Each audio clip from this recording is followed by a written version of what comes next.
Good space time, y'all. Our guest today is Ismail from Celestia, the first modular blockchain network. We spoke about Merkle trees, developers, feeds, apps, rollups, bots, and we even tried to figure out the wingspan of a somewhat large bird, apparently, although I'm unsure we got it right. The episode isn't just a good place for insights into understanding Celestia and its execution layers, but a great place to learn from a top blockchain developer. Enjoy! And in there was a poem about Merkelizing data. You have to wait for good things for 3 years to come. We are a Cosmos project, but the Celestia vision is much larger. It is not tied to Cosmos only. How more comfortable it is to use an architecture stack like Osmosis, for example, in comparison to something like, I don't know, all the DeFi projects on Ethereum. The idea of having a way for people to trade and interact and collaborate and coordinate essentially on a global scale with very little trust assumptions is just very appealing to me. I'm curious at which point our brain as a human being will stop understanding those layers. Developers are humans. Before we rock it off into our next episode, here are some news from the sponsor of this episode, Cyber. The bootloader network Bostrom is launched and has grown to over 500 daily active citizens. The data oracle has grown to over 10,000 cyberlinks, and the current main focus of the development is the upcoming drop. Ismail, welcome to the show, the CTO and founder of Celestia. Thank you very much. It's a pleasure to be here. You're a busy man. It's hard to catch sometimes, but this is the first question. When you look at your profiles or history or whatever these days online gives out all the information, I see UK, Switzerland, Germany. Now you're talking about Tunisia. Do you want to share a little bit why all this crazy story? Where should I start? Anywhere you want. Okay. Yeah, I grew up in Germany, in Cologne. So I've been attracted to technology and specifically like coding or computers since very early days when I was like 4 or 5 even. Back then, my family couldn't afford a computer. So I was always, till I hit puberty, I was like trying to convince my mother that it is a worthwhile investment, but it didn't work. We just didn't have the money. So in the end, I started programming at school, essentially. There was Informatik AG, there was like club for geeks. And there I could use the computer and learn programming there. And then like a little bit later, a friend of mine gave me his old computer and I gathered pieces together and had my first machine assembled at home and installed Linux on it. So how did I end up on all these places? I studied in Bonn, mathematics, not far from Köln. Like I didn't go that far first. And also computer science. But I decided during my studies that mathematics is more interesting or more beautiful, more appealing at least. And the algorithmic part, or at least the programming part, I thought, okay, I will learn this anyways more. Like I already was familiar. I coded a lot when I was then in this Informatik AG and then at home as well. When I had my first computer, I learned Perl was the first programming language actually I coded a lot in. So yeah, I decided to finish mathematics and graduate there. But I also worked as a software engineer, did like half of my studies essentially to finance my living. After I finished and graduated, I continued a little bit on the job that I did during my studies, which was, I think you today would say like a full stack engineer for enterprise software. Like the back end was Java, the front end, JavaScript, HTML. Then I decided, okay, full time, it's not as interesting as it is when it's just like a side thing. So I decided that I want to apply what I learned during my studies more. And I started at Fraunhofer Institute. They're mostly known for inventing MP3, but I didn't work on any like encoding stuff there back then, but I worked in the department of basically mathematical optimization. The hope was that I can apply, I did a specialization in that field, like linear programming and all this. My hope was that I will work more on the algorithmic side. But in the end, I ended up again doing basically web development. I just exchanged Java and a large team that was familiar with web development with C++ and a team that never did any web application before. And then, to be honest, I got really bored and started learning Rust a little bit on the side because of C++. I didn't like the language much, to be honest. And I read about Mozilla doing this language. It was even before Rust 1.0. So I just started looking around. I was like, oh, this is like how C++ should be. And then I started like reading a lot of papers mostly about like distributed systems, privacy, cryptography. I think a lot of that was also fueled by, I mean, there was WikiLeaks back then and the Snowden leaks. And all this made me more and more curious about technology for privacy and to empower people essentially, or to empower communities. Because I was bored and I was reading all these papers on my spare time, I started Googling for jobs essentially. And I found a job description that just like was a perfect match for what I wanted to do. And it was in Switzerland. At EPFL, there was this professor, or still is, Brian Ford. He just arrived there from Yale and was building a group, a little department. It was called DEDIS, Distributed and Decentralized Systems. Yeah, this job description was just exactly what I wanted. And I applied. It took a while till they came back to me, and I had to solve like a coding challenge that by itself was really interesting. So I was like, oh my God, I really want this job. As long as you didn't have to do any web development, you were happy. Exactly. Finally. Yeah, even worse than web development was Excel exports and imports. And that was something I had to do a lot because in the enterprise world, everyone, they don't care if you have a database and you can extract data from the database on a nice web UI. They want Excel sheets and they want PowerPoint presentations with like little diagrams and stuff. And I coded so many of these. That was more annoying than just proper web development. So yeah, I got the job finally there and I moved to Switzerland.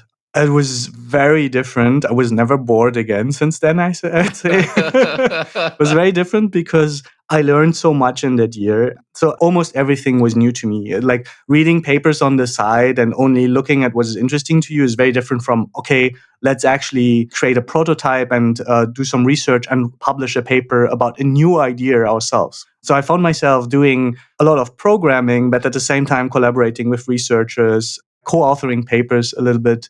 And I think that was the first touching point with crypto, with cryptocurrencies as well. Because back then at EPFL, the first work we did was about, very simply said, a signature scheme, a multi-signature scheme, so to say, like collective signatures. That's not sad. That's actually quite the essence, right, of the middle. Yeah, that was really cool. No, I didn't say it's sad. That was the first touching point. But very quickly, we pivoted into, okay, how can we use this to scale Bitcoin? So I found myself in like a lab where we essentially tried to scale Bitcoin. And that was very, very interesting. And I'm very thankful for the time because I learned so much in this short period. Like I only stayed there for, I think, a year or 1.5 years. What year was that? I think I left Fraunhofer end of 2015 and started there. So from Switzerland, how did you end up in Tendermint essentially? Because obviously you were in Tendermint before Celestia. Yeah. So I think I heard about Tendermint essentially the first time when I was at DPFL. And someone tweeted, I think probably Bucky tweeted about it, and I saw that. And I looked at their repositories, and there was like one repository called Merkle-Eyes. I think it still exists. It's like archived. And in there was what today is called IAVL.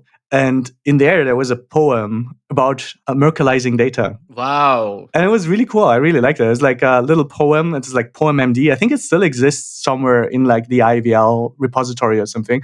I looked at this and I was like, oh my God, these guys sound like they don't take themselves too seriously and like fun. But I didn't look too deeply into it. So I understood like it's something like a BFT consensus. I didn't understand where it fits in the larger scheme of things. I just liked that they published everything on GitHub. Everything they did already back then was on GitHub. And even at that time, I think Zaki and Tony from Occlusion as well also did like work on Tendermint and the KMS and stuff like this. They showed up in a mailing list at EPA. Like they were in the mailing list and Tony was actively participating, and I think Zaki as well. So that was the first touching points with Tendermint. So after the time at EPFL, I briefly started a PhD in Bonn on usable security and privacy. And then I did an internship at Google, which was related to certificate transparency, which is basically like a Merkle tree. And I worked particularly on a project that's called Key Transparency, which wanted to make like key lookups for end-to-end encryption more secure and easier and more convenient for users. So it was very appealing and very aligned with what I wanted to work on. Funnily, it's more or less like a blockchain in the sense that the keys are stored in a key value store, so to say, right? And this key value store is a sparse Merkle tree. And the sparse Merkle tree roots get written into the certificate transparency logs. So it wasn't really a chain, but it was like a Merkle tree in a Merkle tree. So I worked on this. And after this internship, I basically decided to quit my PhD because I saw like it's much more fun to work on an actual product. And I met Zaki again while I was in London and doing that internship at Google. I met Zaki again. We met for, I don't know, somewhere in the center, drank some beer, and he's already hinting at joining Tendermint. Yeah, he had like some other project. I forgot the name, but he had like some IoT related project, I think. And he needed to finish that. And then he wanted to join Tendermint. And he was already active there. And I was very amazed by Zaki because he was, as I said, he like a year before that or something, he's already been active in a mailing list at EPFL with like very academic, but like related to not only cryptography, but also like cryptocurrencies very much. And a year later, I meet him and he's like, okay, brings back Tendermint on the table and said like, okay, we might be looking for people. Yeah, it also was him after he joined Tendermint himself, or during the process, essentially, he already reached out and said like, you should consider joining us. And then I started a job in the meantime at something called Digital Catapult in London, which is a government-run or like half government-run, something like Fraunhofer again, but it was more about connecting small like startups, enterprises, and academia. Yeah, again, I was bored there. And then Zaki reached out to me and he convinced me very quickly to join Tendermint. Exactly. Yeah, I had a call with Bucky. I think Bucky interviewed me and that was so interesting. And I really loved the energy. I have a question here. What was the most question that you remember from the interview? The one that still stands out in your mind that he asked you? He asked me what a sparse Merkle tree is. What did you answer? I told him it's like a Merkle tree where everything is like, it's a perfect tree in the sense that it has the full height and it's always the same size, but there are placeholders for empty leaves, essentially, and placeholders for paths that are only about empty leaves. And then he said, like, yeah, we use IVL for storing state. And do you think we should switch to a sparse Merkle tree? And I was like, I don't know. But from what I've seen at Google, it seems like a good idea. And it's also very simple, right? Like the IVL tree that I didn't know back then. Like I read a paper with a very similar Merkle tree construction, but I didn't know about the IVL tree that was specifically used in the Cosmos SDK. So I couldn't really answer that question back then. But now I can say, yes, should do it. And this is funny because Mustafa, my co-founder, wrote a sparse Merkle tree implementation in Golang. And that's going to end up in the Cosmos SDK. So it's not only yes, but I joined a project where my co-founder wrote like a library that will end up in the Cosmos SDK. Like finally. It just took a few years. We say in Russian that you have to wait for good things for 3 years to come. So yeah, it's roughly. There we go. It's roughly correct. Let's start to bring this story together a little bit. So this is the story, but I'm going to jump a little bit ahead and then jump to Celestia, if you don't mind. So first things, though, before we jump to Celestia, I looked at your Zotero. I think I'm pronouncing it correctly with all the papers, your account. Oh, I'm not maintaining this anymore. Yeah, I used to read a lot of papers. Don't have the time anymore. But I went on there. I didn't make order for you, but I looked and it's like Tor and on data science, AI, data algorithms. What's your field of research right now? Obviously, you love research, and obviously, it's something that you already mentioned a couple of times while we had the conversation. I'm not talking about Celestia. I'm talking about something that interests you personally, that you're deeply interested in it, and you spend time reading about it. So I think I'm not drawn to like pure research anymore. So I studied mathematics, right? Like it's very theoretic. And also the math that was the most attracting to me was the one that wasn't really applied in the beginning. But I think these days I'm much more interested in research that I feel has the potential to change how I'd say humans interact and change how society functions. I'm not saying there's like good or bad. It's just I'm very drawn to that kind of research. That's why I guess I ended up in this field. To be honest, I rarely have the time to read even related papers, even very, very Celestia specific related papers. I have to actively take the time to read those papers. And I'm not doing any active research myself these times anymore at all. Would you like to? Not right now. In general, yes, but not right now. Now my focus, like I really want Celestia to launch. And there's a lot of very applied research that after we launch is still very relevant and also on the way there. But my focus is purely getting the implementation out of the door and getting the chain to launch. But I think, yeah, eventually I hope to go back a little bit more on the research side as well. Yeah.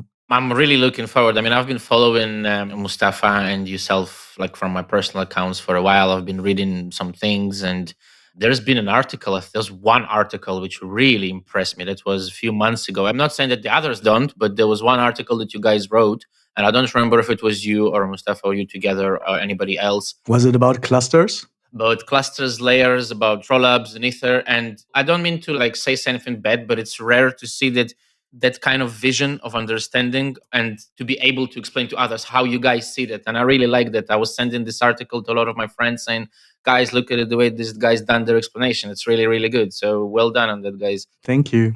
Thank you. I think it was mostly Mustafa though. Yeah. Sorry. Sorry. No worries, no worries. As I said, like my focus is somewhere else.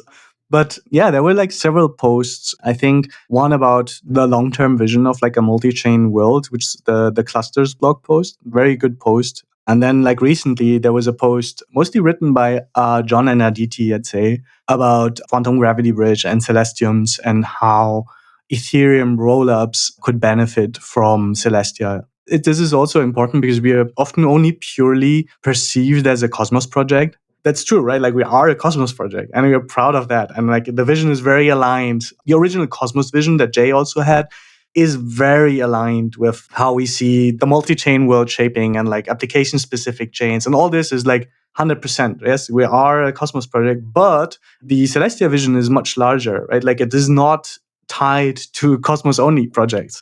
And that's why it's cool that we published this post because that's an idea that's also John and Mustafa have been talking about, I think before we started the company even. Like we've been chatting with each other and John started like a protobuf library in Solidity and like had this idea of what today is called Celestiums. And I think it's very important to like communicate it in a friendly way or like in a digestible way such that it attracts people from the Ethereum ecosystem. I think I just wanted to emphasize that while we are a Cosmos project, we are not only a Cosmos project, and we are tapping in many ecosystems already. I connect a lot with it, and there's been a lot of guests on the show who like they say, "Citizen Cosmos, you're not like a Cosmos maxi." No, guys, I'm not a Cosmos maxi. I'm a decentralization maxi. To be not a blockchain maximalist. So it's all about like all these things eventually working together. And yes, I do love the vision of Cosmos, but I'm gonna put you on the spot. I'm sorry for that. I apologize for that straight away. But you did say one sentence which I want to ask you about. You said the original vision of Cosmos from Jay. You did say something like that. So for you, what is the difference between the implementation of Cosmos now and the original vision you think that Jay had? I think there isn't much of a difference, to be honest. Like it's the existing implementation with IBC. I mean, IBC is a bit different. There are details that do not matter too much. And I think the ecosystem that we're seeing being shaped is basically the white paper that Jay and others wrote very early on, I think 2016, right? Even earlier, I think. It was crazy. I think IBC was different and the role of the Cosmos Hub was, I think, slightly different. But the key components and the way that like there are many chains and they interact with each other through this protocol called IBC. I mean, Tendermint is what it there's also different, like there's also some changes in like the core consensus algorithm since that time. I think there was like a bug. I don't remember what it was, but like it's only details that are different, but like the vision is exactly the same. And it's been put into practice. This is also mind blowing to me. It's really cool to see like, okay, here's the idea and it's a very practical idea and it's been put into practice one-to-one. It's very simple, isn't it? I mean, in terms of looking at TCP/IP, right, and all that. I mean, there it is. It's just like you don't need to invent the wheel again. You just need to implement it in a slightly that manner. Well, again, this is like from an outsider perspective. I would assume that your perspective is more detailed. I would love to hear it, of course. Yeah, it's comparable to TCP/IP in the sense that like it connects machines. Here, machines are like chains essentially, but between having the idea of connecting these chains in some way or the other and actually putting together a specification and an implementation for that is worlds. It's like an idea is one thing and executing on that is completely different. And I'm very happy that like Chris Goes back then took over the IBC project and wrote like most of the specification almost on his own. And that informed the implementation, because I think like without that, we wouldn't be there. Like there was a first specification by Ethan Frey back then, much earlier, and a first implementation by him and Jay, I think, in also very early on, like in 2017 or something. But like IBC as we have it implemented today is very much, I'd say, thanks to Christopher Goes. I do want to talk more roll-up, shardings, execution layers. But before I jump into that, because otherwise the people who told me to ask you some questions are going to hate me. And I know you probably have been asked this like thousands of times, but let's go easy. Let's try and I'm going to go on the Celestia website and I'm going to take the first phrase out of the Celestia website. And I'm going to ask you to explain this to me like I've never heard the word blockchain before. So it says here, Celestia is the first model, consensus, and data network to power scalable, secure Web3 applications. Now, let's assume that none of us here understands what a word of that means, apart from maybe Web3 and applications. Let's assume that we do know what applications and Web3 means and what scalability means. LE5 Celestia, really, really LE5, because I've been talking to a lot of people. I had Connie Daddy on. He's a really cool guy. We had really fun conversation. He said to me one sentence which made me really think. He said, the people who listen to Citizen Cosmos are not people who just came to the blockchain because they probably heard about Bitcoin, then Ethereum, then Cosmos. So like eventually, but with Celestia, this is like a project that is already, you need to know blockchain, understand a lot of things to get to it. But for the people who know less, let's try and LE5 a little bit, if you can, of course, if you want to. Okay, I could try. Just to get it straight, you said, I can assume you understand Web3 and scalability and like decentralized applications, right? Okay, so I think the thing that needs the most explanation is Celestia is the first modular blockchain or blockchain network. What does this modular thing mean? Currently, if you want to deploy decentralized applications, right, like Web3 applications or whatever, the only choices you have is either you deploy your own validator set, or this is probably already not Eli 5ing, right? But like, so either you create your own chain with your own network, or you use an existing general purpose smart contract platform like Ethereum.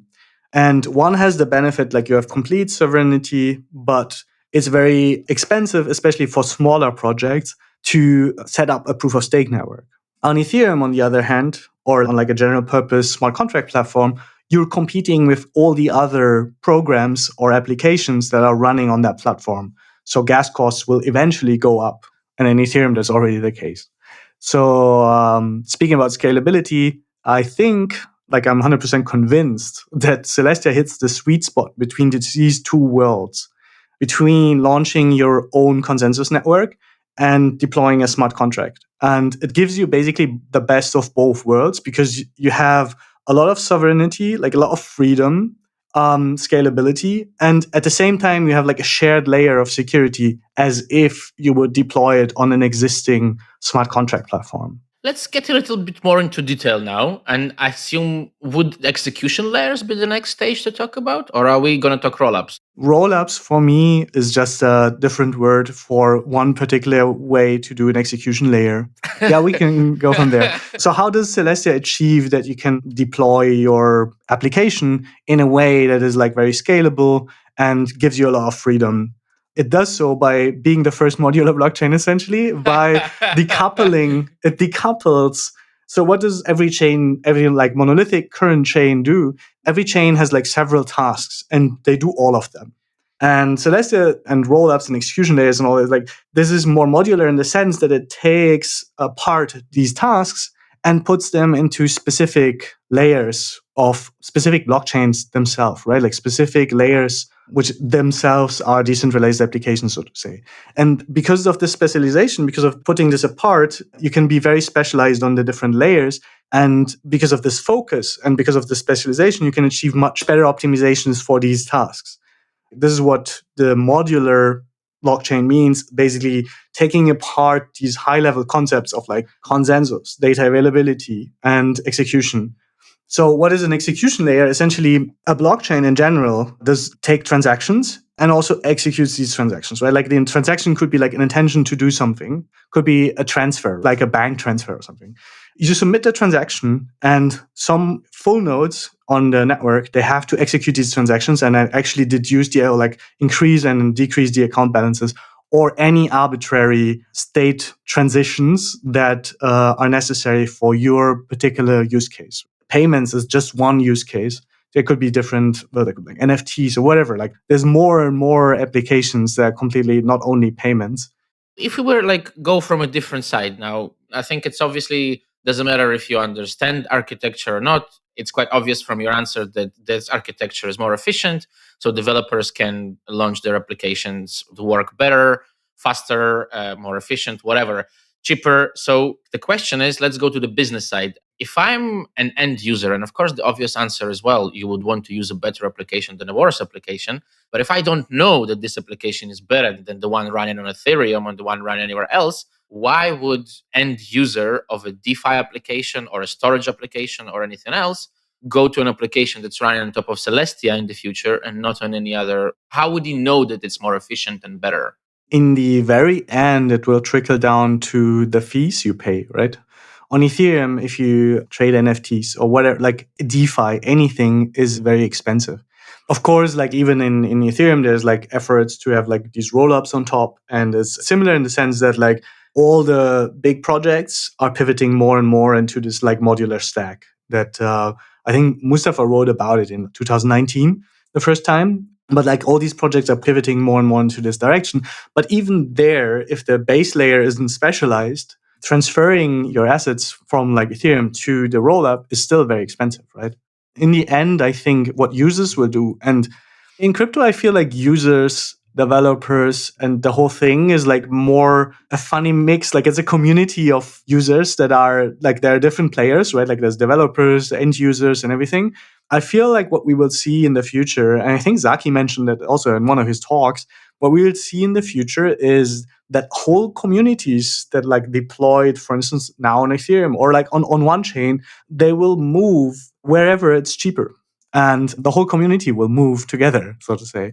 And the end users, the only thing they will notice is like, oh, it's cheaper.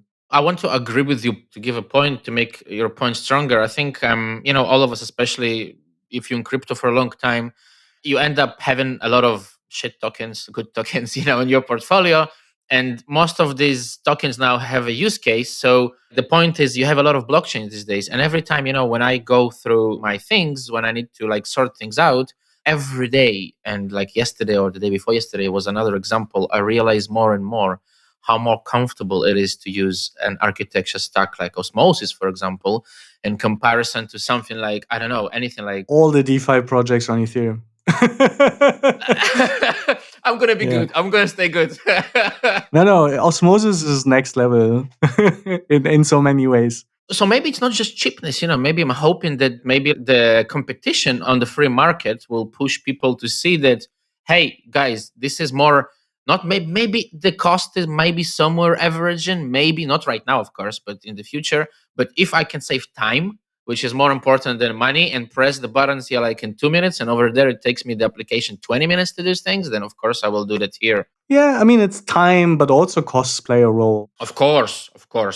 If you get like immediately confirmation of like a transfer happen or something, it will feel more natural. But independent of that, I would also say people would be willing to wait a bit if it's like 100 times cheaper, for instance. I have no doubt about that.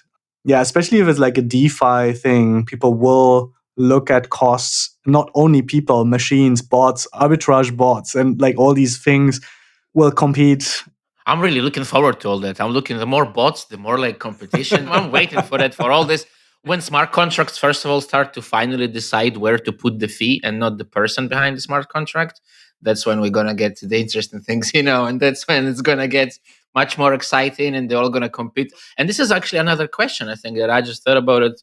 Is Celestia essentially meant for developers, for humans, or for programs? The main, let's say, execution layer. I mean, developers are humans, right? And they deploy programs. Today, wait for it. Celestia as the core chain itself targets developers. It's not an end user application. It's more like infrastructure that developers can use to deploy an application that end users will find. There is a story of like end users in there, but like Celestia is the base layer that different application developers will use. and the end user is just consuming whatever the developers will deploy. It's good. This is what we've been heading to like for so many years, right? And finally, if we get there, that's kind of means we reached some goal essentially, which is a beautiful thing. I'm gonna try to take it slightly differently because the thing is, you had already like several interviews where you go into detail explaining what Celestia is, and my goal is try to understand why you guys want created it. And this is my next question. For example, I've noticed on your Twitter, like if you go scroll down, a lot of things about adoption, about green technology, about things that are obviously important, seem at least important to you. And we spoke about war at the beginning. We spoke about fixing things in the beginning. So the question is, apart from making applications more efficient and cheaper, what is the goal of you guys creating this thing? What suddenly you woke up and said, I want cheaper applications? I don't believe that, right? No, so I've been attracted to this whole like the idea of not a blockchain itself, but like the idea of having a way for people to trade and interact and collaborate and coordinate essentially on a global scale with very little trust assumptions is just very appealing to me. I mean, I'm just convinced that something like this is actually like necessary almost for us humans on a global scale.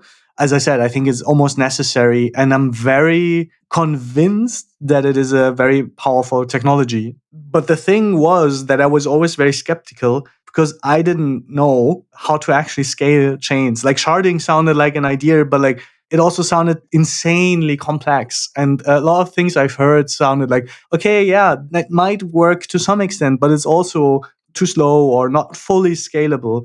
So when Mustafa asked me like, hey, you want to be co-founder essentially, and like sent me like this lazy ledger paper, back then it was called lazy ledger, right? I read it and I was like, oh my God, this is the first time I read an idea that's simple enough. It actually should work.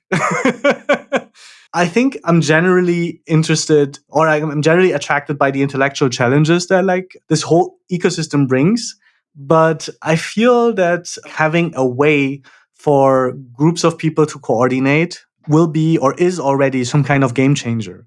And that's what's very attractive to me as well. Like that's why I wanted to work in the space in general. But I always miss this last piece is like, okay, how do you actually scale? Like not scale in the sense that you have like global scale in terms of like applications that interact with each other, but in a decentralized way. And yeah, Celestia, as I said, is the first convincing architecture. It's insanely simple compared to every other scalability approach I've seen. What kind of applications do you personally expect to appear first on Celestia? That's a very good question. I almost feel that any blockchain ecosystem, any new or any old, almost already has all the same applications, right? Like we spoke about osmosis. It took a while for Cosmos, but then there was DeFi. Amen. Exactly. But I think we will see definitely that all the existing, almost like infrastructure, will also exist on Celestia, like DeFi, games. I'm pretty sure games and gaming in general will be like a major use case for chains in general. And it's yet to be seen what's the best platform for like the gaming industry. So I can assume that some big players there would prefer to run their own like proof of stake network, and some others would prefer to like launch on Celestia because it's like the sweet spot between like launching your own chain and deploying on a smart contract platform. I think all the existing, as I said, use cases and infrastructure that already exists on Ethereum, for instance, will exist on Celestia. And beyond that, there will be a lot more applications coming in the future. And I think a lot will be games and virtual worlds like metaverse, whatever. It's not very appealing to me, but I'm 100% sure that it's just a perfect mix. It's a no-brainer to see these worlds going hand in hand. What's the next step in the evolution of architecture after Celestia? Where are we heading? Oh, that's a very good one. I mean, we haven't even finished Celestia, right? This modular paradigm that we're leading, I think there will be more specialization, like microservices almost focus on specific tasks or specific concepts, essentially. Do you think we will see those microservices also become distributed? Like more and more and more and more, each service becomes sort of like imagine a chain that does a specific servers, and that the chain goes into execution layers that does a specific service, and so on and so forth. I could totally imagine that, yeah. I always said though, like with the way blockchain like develops, I'm curious at which point our brain as a human being will stop understanding those layers. Yeah, so far the chains itself, like theoretically, are very simple, right? Like it's a very simple concept. Yeah, we'll make the limits to our brains is more that if there's like a globally spanning network and there's like happening things in parallel and there's like a lot of non-determinism and chaos, I think that's where our ability to understand will be limited. But I mean, look at the internet. The systems that are good and efficient and good for like work well for humanity are not that crazily complex. I mean, they are complex, insanely complex in like the details, but the high level concept is always relatively simple. I think though, like we as a society, we as we go further and further, we keep on like complicating things. Maybe not because we want them to be more complicated, but because of what you said, we were trying to fix things and trying to and like I mean, blockchain is technically just a continuation of the internet, right? A better version, the next like level. I mean, that's crazy. It's different. I wouldn't say it like it's better for people that want choices, right? Like it's better because you have more freedom. Like you can opt into like ecosystems essentially, which with the current internet, with like Facebook and the internet as it is, it doesn't put the choices of users first, right? I would even put it, you can opt out. That's a very important Exactly. You thing. can also opt out. You can go to another chain. You can like join another ecosystem, and yeah. Man, before we start to slowly like wrap it up, a couple of more things about you and Celestia. What do you guys currently are like is the biggest focus on in development? Then I'm gonna ask you a couple of questions that I have from the audience. But what is your currently in Celestia the biggest focused one? What are you all like really working on right now? So we're working on a bunch of things in parallel, but like the main focus is to get the next testnet out of the door. So we have launched in November what we call DevNet. Is like a very ad hoc spun up. We all met in Berlin. We spun up a small testnet. Only the core team essentially ran nodes. Then we opened it up. And now we have like over 100 validators and thousands. It's insane. Like it's completely insane to me. Like this network has like 2,000 inactive validators because like Wow. yeah. And the next iteration essentially is a continuation of this network, but it fixes a bunch of bugs. It's more stable. Like there's this concept called data availability sampling, and the code for that lives in the repository called Celestia Node. And there's a lot of like bug fixes and stability fixes. So that will be one part. And I hope that we'll find the time to like refine the APIs and have a little bit of documentation. So in the next testnet, the developers that are still brave and like are not scared by things that will break and stuff, they will join the testnet and also try to deploy the first applications. So that's the main focus, basically a better version of the DevNet that's already targeting developers instead of like, oh, we have a proof of stake network. You can do data availability sampling. That's cool. No chain has done that before, but what you want is you want people to be able to use your chain. You want people experimenting with it during testnet. So that hopefully will happen during testnet. And as part of that effort, there's also something called Celestiums. It's essentially for Ethereum rollups, a way to securely make sure that the data is available for these rollups. For Zk rollups, optimistic rollups, it doesn't really matter. So it's an alternative to what current rollups do. They have like these validiums, which are just a centralized data provider essentially, or they have a data availability committee, which is like a closed committee that ensures the data is available. And if you use Celestia, you have like a permissionless proof of stake network that ensures that the data is available. I like saying multi-sig of respected people. Exactly. Exactly. So yeah, that's one focus, and I hope. I don't want to promise anything. These things are always like not easy, but the hope is that for the next testnet we can also, or maybe not there, but the latest in the incentivized testnet is the plan that we can also deploy the smart contract that is necessary for the data availability attestations on like an Ethereum testnet, right? Like on one of the testnets. And then people can also start to look into Celestiums. And another project that is also developed in parallel is something very similar, but instead of using Ethereum as a settlement layer, which currently rollups do, it uses a rollup on top of Celestia again. This is currently called Sevmos, which is like because we use the code of the Evmos team and making it a rollup essentially. that's another option. So like developers mostly targeting EVM Solidity developers, right? So they will have the choice to either deploy in Ethereum as a rollup or deploy directly on a Celestia native rollup that settles on a Celestia rollup. So it's like more layers. As I said, this modularization, specialization is already happening, hopefully during our testnet. One question for the validators out there, for myself included, is the next DevNet, is it going to be whitelisted or open to anyone? The next testnet, I think you should probably, if you want to know more, should probably talk to our business development team. But my understanding is we will have a bunch of validators in the Genesis file, but like then it's open. It's not, we won't fill all the 100 slots, and then it's just open. There will be a faucet. And yeah, I think everyone can participate in. And the incentivized testnet will be different because it's incentivized. Maybe, yeah, that's also a lot of non-technical work that is needs to be done, because like I'm actually not sure if you do need to do KYC before the incentivized testnet or after, or only for the winners. I don't know. For the incentivized testnet, there will be a process upfront for sure. So 3 questions, very quick. 2 of them are from the audience, 1 from myself. First one from the audience: when are you planning to release a token? It was there. I know. Yeah, it's always the first question, to be honest. So I can't really speak to that. The thing that I can say is that we're planning to launch right after the incentivized testnet. So the incentivized testnet is planned in like the second half of this year, maybe later half this year, like third quarter or something.